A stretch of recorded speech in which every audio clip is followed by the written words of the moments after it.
hacer un cambio.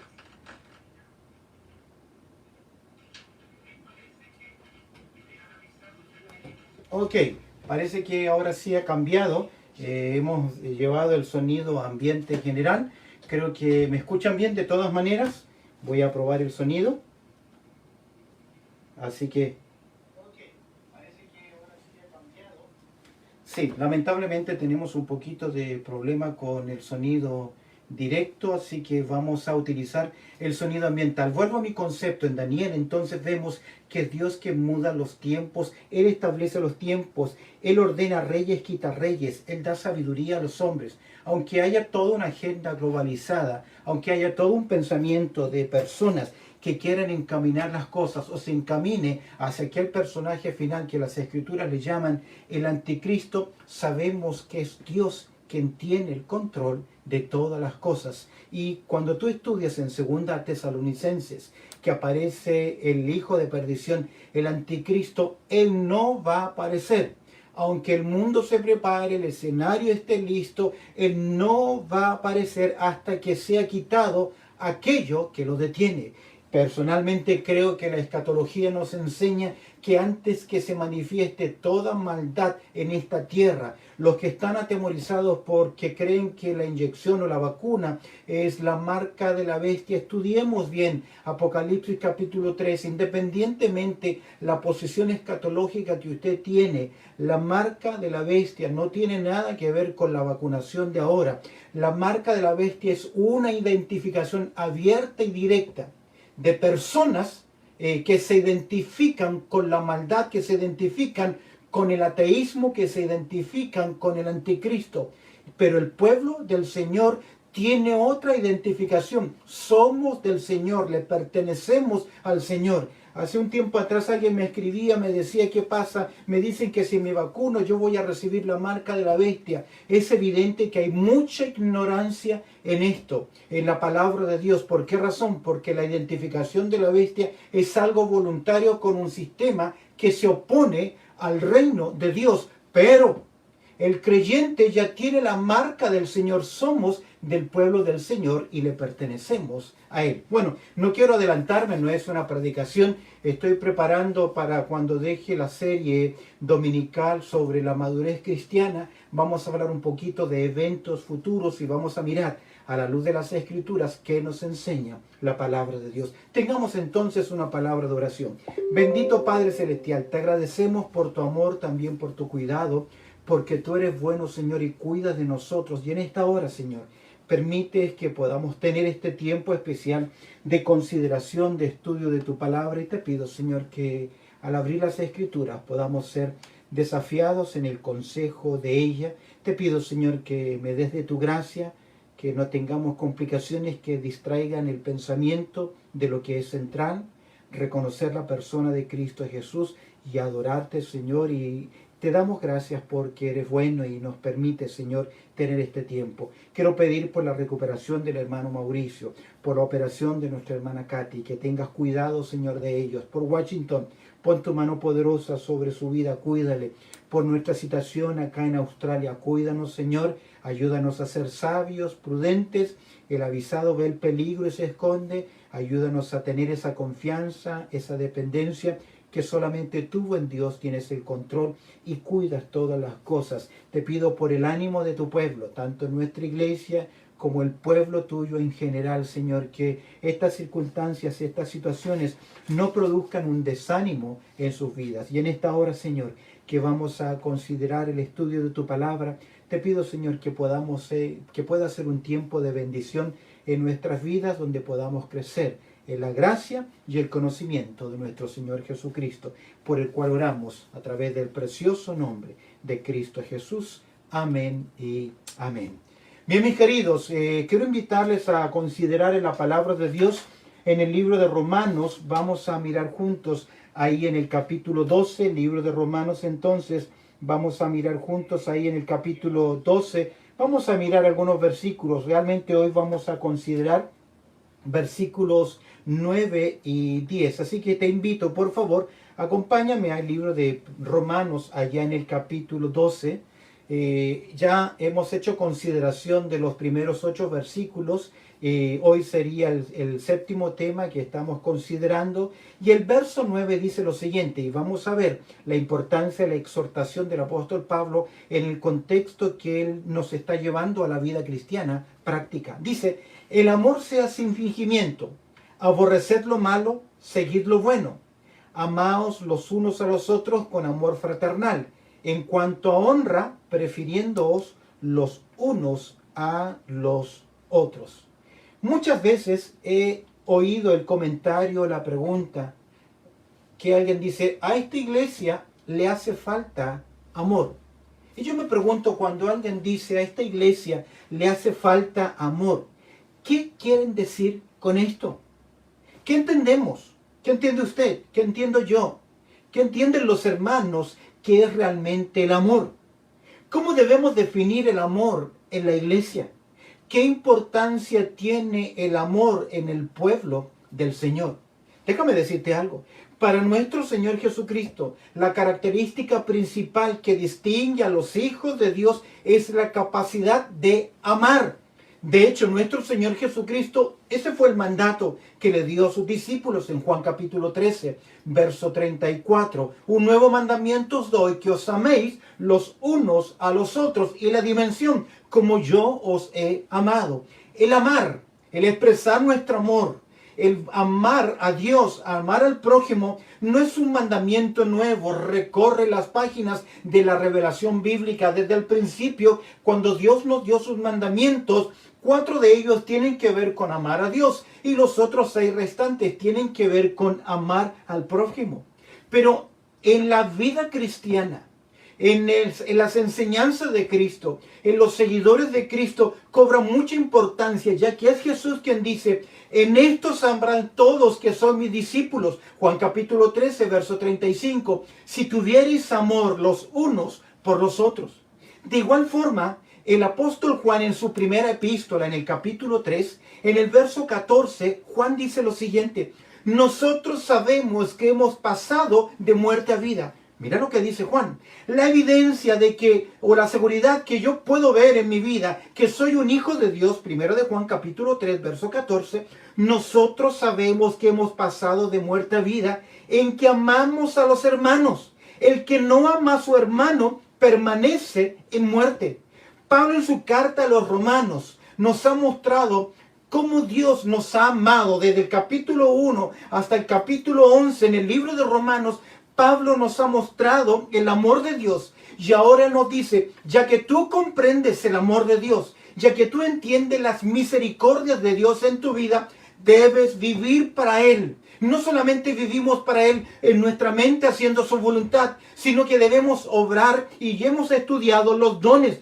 Nuestra entrega a Dios, hemos hablado de la forma de cambiar, de renovar nuestra mente, y en los estudios anteriores Pablo ha hecho mención de algunos dones para decirnos, tú evidencias tu amor a Dios desarrollando, dedicando, disponiendo tus dones para el crecimiento de la obra del Señor. Todo esto debe ser hecho, sin duda alguna, con amor. La motivación por la cual usted y yo hacemos las cosas debe ser el amor en nuestras vidas, el amor hacia Dios y el amor hacia nuestro prójimo.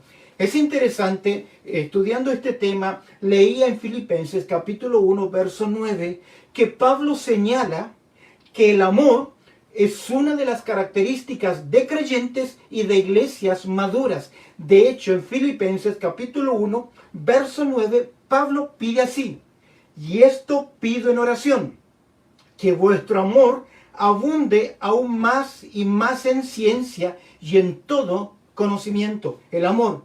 Quiero que veamos juntos en el día de hoy la importancia del amor en el creyente.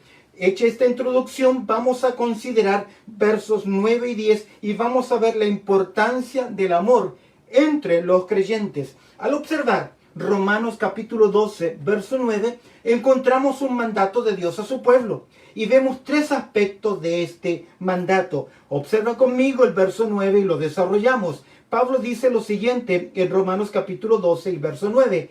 El amor sea sin fingimiento. Luego dice, aborrecer lo malo y seguid lo bueno. Lo primero que encontramos acá es el mandato de Dios a su pueblo. Y el primer aspecto es que tenemos el deber de amar y de mostrar amor. Dice Pablo que el amor sea ¿qué? Si tienes tu Biblia abierta y en Romanos capítulo 12, verso 9, leerás que el mandato, el deber de amar es que el amor sea sin fingimiento. Ahora, el amor que se debe desarrollar en el pueblo de Dios debe marcar una diferencia en este mundo. Ahora, este mundo conoce solamente dos tipos de amor. Solamente dos tipos. Este amor que habla la palabra de Dios, este amor que nos enseña la palabra de Dios y que debemos evidenciar, es sobrehumano. Romanos en el capítulo 5 nos enseña que el amor de Dios ha sido derramado en nuestros corazones. El amor que Dios pide en su palabra a sus hijos, a los creyentes, al pueblo de Dios, es sobrehumano. No está en esta esfera terrenal, ya que el amor que conoce el mundo es en primer lugar, el amor erótico, que es el amor de las relaciones o las atracciones físicas que existen entre dos personas. Y luego ellos conocen el amor fraternal, que es un amor principalmente que se desarrolla en lazos cercanos, que es un amor de reciprocidad. Les amamos porque tenemos algo en común. Es impresionante cuando yo veo una fotografía o veo un video de mi nietecita, cómo el corazón se me hincha de alegría y de corazón y me produce una emoción. El mundo conoce estos dos amores: el amor de las relaciones de atracción física o el amor de las relaciones de reciprocidad. Te amo porque me amas o porque tenemos un vínculo en común. Pero el amor que Dios pide de su pueblo es mayor, es superior. Y somos exhortados a que ese amor que Dios pide de nosotros, en primer lugar, sea sin fingimiento.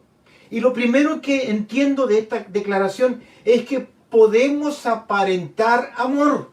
Porque el texto dice, no seas un hipócrita cuando ames, sea sin fingimiento. A la luz de las Escrituras, el aparentar cosas que no son es hipocresía.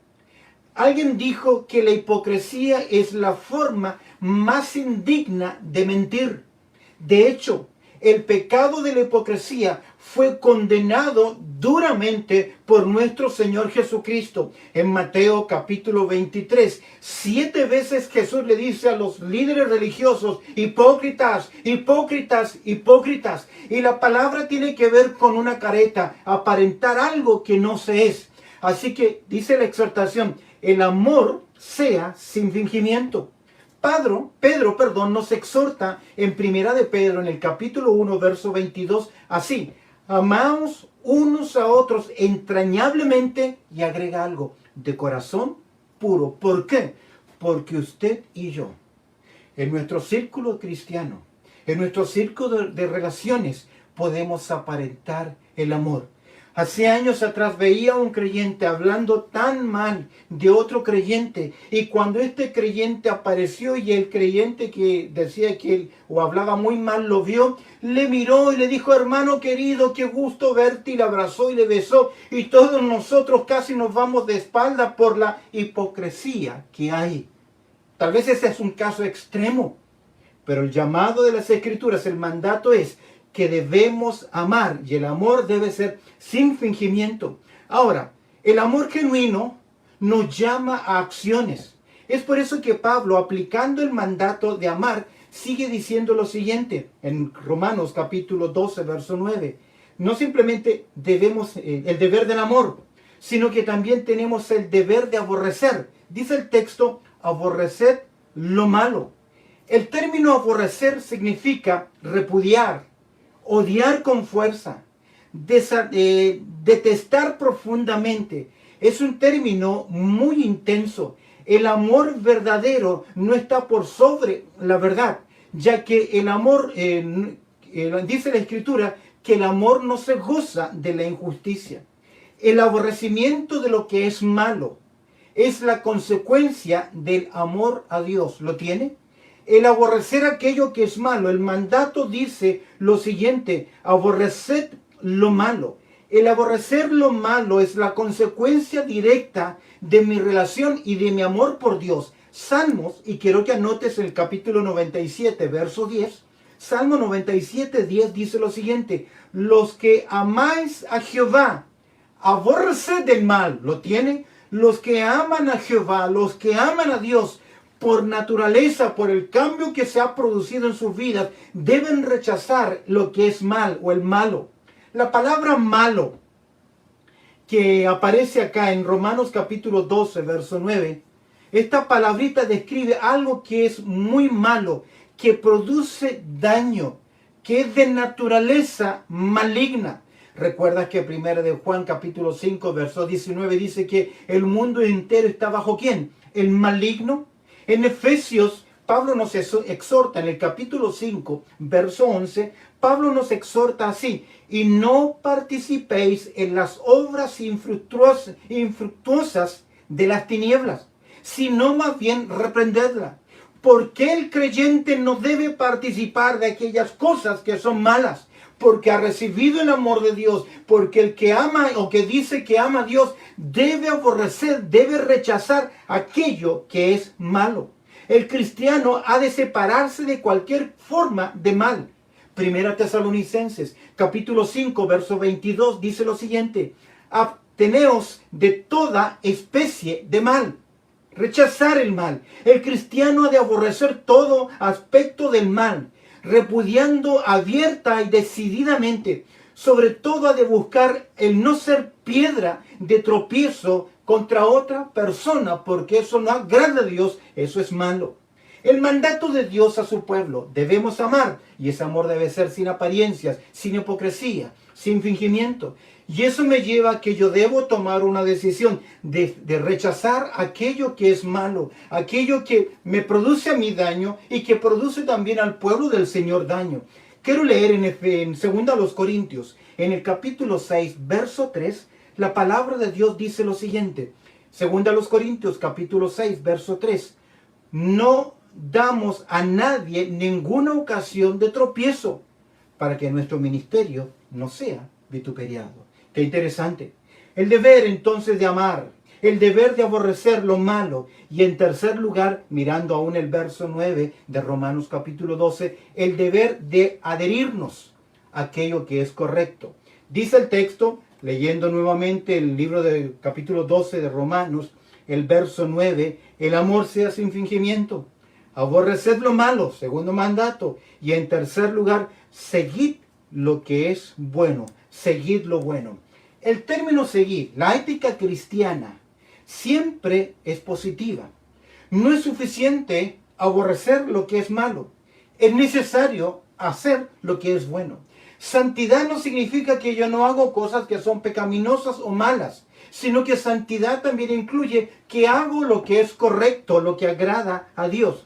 El término seguir, que aparece acá en Romanos capítulo 12, verso 9, literalmente significa adherido a lo bueno. La palabra griega, es la palabra colao.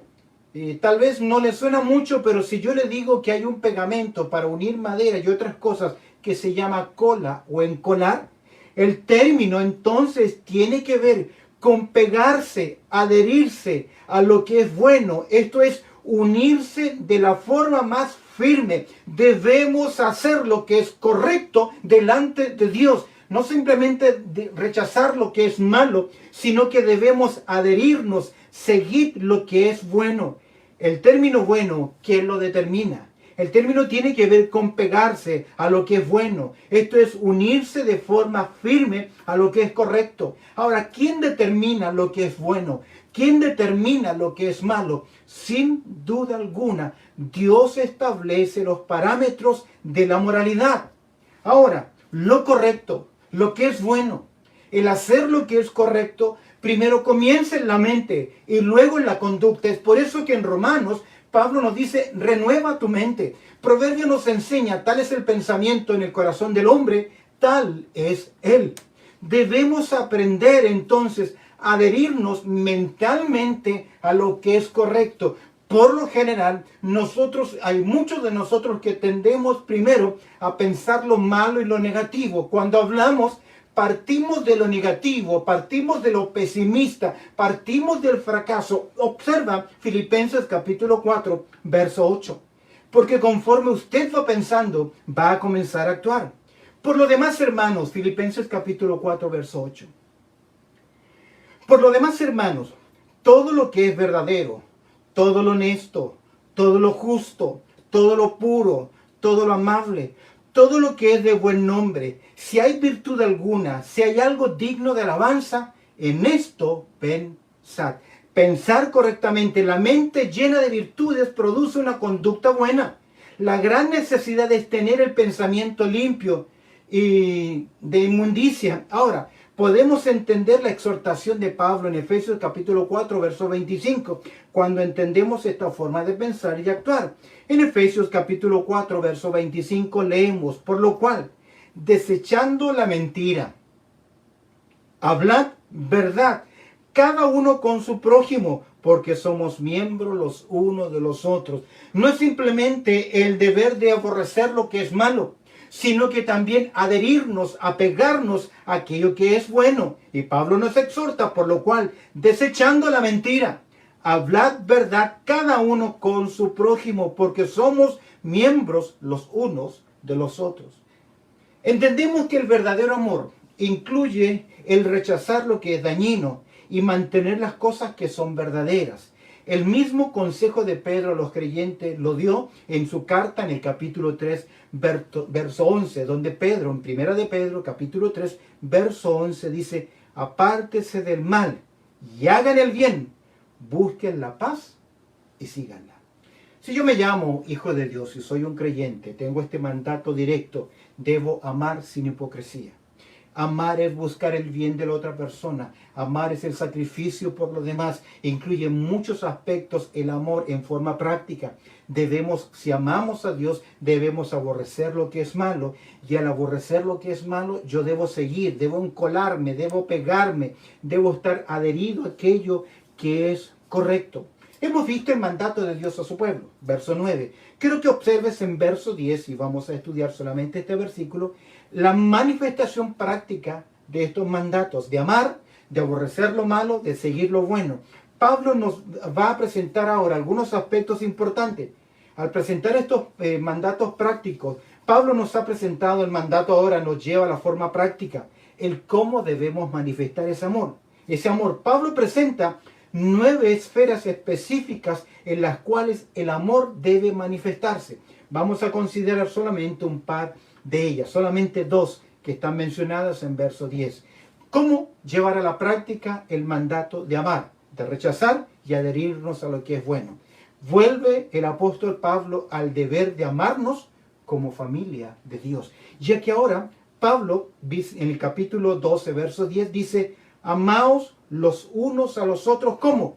Fraternalmente. Ahora aquí el amor, la palabra amor que aparece en verso 10, es la palabra filos, que tiene que ver con ese amor familiar, que tiene que ver con ese amor de padres a hijos, que tiene que ver con ese amor de amistad sincera, que tiene que ver con ese amor que el pueblo del Señor debe manifestar como familia de parte de Dios. Somos familia, el amor de amistad sincero, que hace visible la realidad de lo que significa ser un hermano en Cristo. Confiable, seguro. Pero cuando nos dividimos, nos criticamos, murmuramos, hablamos de los demás hermanos, ¿cómo podemos obedecer este mandato de amaos los unos a los otros con amor fraternal? Debemos manifestar en el cuerpo de Cristo amor que es fraternal. Como familia, debemos tener cariño y manifestarlo. No somos personas extrañas. No debemos buscar el mal de nuestros hermanos, alegrarnos con los triunfos de los hermanos y llorar con aquellos que sufren. Es por eso que Juan nos dice en su epístola, primero de Juan capítulo 3, verso 18, Juan dice así, hijitos míos, no amemos de palabra ni de lengua, sino de hecho y en verdad. Ahora, la persona que no puede amar al pueblo de Dios con esta profundidad de relación debe preguntarse sinceramente si es un hijo o una hija de Dios. Si usted no puede ver al pueblo de Dios, si usted rechaza a los hermanos, algo muy malo está en su interior. Primero de Juan capítulo 3, verso 14, dice así, Nosotros sabemos que hemos pasado de muerte a vida en que amamos a los hermanos. El que no ama a su hermano permanece en muerte. Y debes preguntarte, si no quieres estar con el pueblo de Dios, si no quieres mostrar tu amor para con el pueblo de Dios, si siempre eres indiferente al dolor ajeno, no te interesan los demás, debes cuestionarte profundamente y preguntar en tu interior, ¿ya Dios, realmente soy un hijo de Dios? Ya que la Biblia dice, nosotros sabemos que hemos pasado de muerte a vida, en que amamos a los hermanos. El que no ama a su hermano permanece en muerte, permanece en pecado. Quiero que prestes atención a las palabras de Pablo con respecto al amor entre el pueblo de Dios que escribe a la iglesia de Tesalónica. En 1 Tesalonicenses, en el capítulo 4, en el verso 9, Pablo dice lo siguiente: pero acerca del amor fraternal, no tenéis necesidad de que os escriba. Mira qué interesante. Pablo ora por el amor entre ellos, pero Pablo dice, no necesitan que yo les esté instruyendo. Vuelvo a leer, 1 de Tesalonicenses capítulo 4, verso 9. Pero acerca del amor fraternal, no tenéis necesidad de que os escriba, porque vosotros mismos habéis aprendido de Dios que os améis unos a otros. ¿Cómo lo aprendieron? Relación directa con Dios. Pero también es posible que aquí Pablo está reconociendo a Jesucristo como Dios y la instrucción que dio Jesús a sus discípulos. Un nuevo mandamiento os doy, que os améis los unos a los otros como yo os he amado. Escúchame bien. Si la realidad del amor fraternal no es posible el testimonio ante el mundo del cambio que produce el Evangelio en nosotros. Vuelvo a repetirlo. Si la realidad del amor fraternal no es posible el testimonio ante el mundo del cambio transformador del Evangelio, ya que Jesús nos dice en Juan capítulo 13, verso 34, en esto conocerán todos que sois mis discípulos, si tuviereis amor los unos con los otros. El amor me lleva a evidenciarlo y en último lugar, al final del verso 10, me lleva a honrar a mis hermanos. Y observa la exhortación. En cuanto a honra, en cuanto a reconocimiento, en cuanto a valoración, en cuanto a real aprecio que debemos tener por el pueblo de Dios, Pablo nos exhorta al deber de honrarnos. En cuanto a honra, prefiriéndoos los unos a los otros. Debemos dar preferencia a los demás. No debemos con nuestras acciones buscar la admiración de los demás, sino el honrarlo, el reconocerlo, el respeto, el darle la prioridad del lugar. Hay un versículo que lo resume muy bien y es el último texto que vamos a mirar, o casi el último, mejor dicho. Filipenses capítulo 2, versos 3 y 4. Quiero que lo marques, quiero que sigas conmigo. Filipenses capítulo 2, versos 3 y 4. Observa lo que dice la palabra de Dios. Nada hagáis por contienda o por vanagloria. Antes bien, por el contrario, con humildad, estimando, honrando, considerando cada uno a los demás como superiores a él mismo, no mirando cada uno por lo suyo propio, sino cada cual también por lo de los otros. La vida cristiana es una relación con el autor de la vida, Jesucristo. Y esa relación debe cambiar mi forma de relacionarme con Dios, de relacionarme con los que me rodean, especialmente de relacionarme con aquellos que llamamos hermanos en Cristo. Juan, en su epístola, en el capítulo 4, verso 7, dice lo siguiente. Amados, 1 de Juan capítulo 4, verso 7. Amémonos unos a otros, porque el amor es de Dios, y todo aquel que ama es nacido de Dios y conoce a Dios. El que no ama no ha conocido a Dios, porque Dios es amor. Leo en 1 de Juan capítulo 4, verso 9. En esto se mostró el amor de Dios para con nosotros, en que Dios envió a su Hijo unigénito al mundo para que vivamos por Él. En esto consiste el amor. No es que nosotros hayamos amado a Dios, sino que Él nos amó a nosotros y envió a su Hijo en propiciación por nuestros pecados. Mira el verso 11, primera de Juan, capítulo 4, verso 11. Amados, si Dios nos ha amado así, debemos también nosotros amarnos unos a otros. ¿Cómo está tu amor por el pueblo del Señor? Cuando alguien dice, no, a esta iglesia le falta amor, decía al principio, ¿qué está diciendo? ¿Qué quiere decir? Es evidente mi amor por el pueblo del Señor. Porque usted no puede estar bien con Dios si está mal con el pueblo de Dios.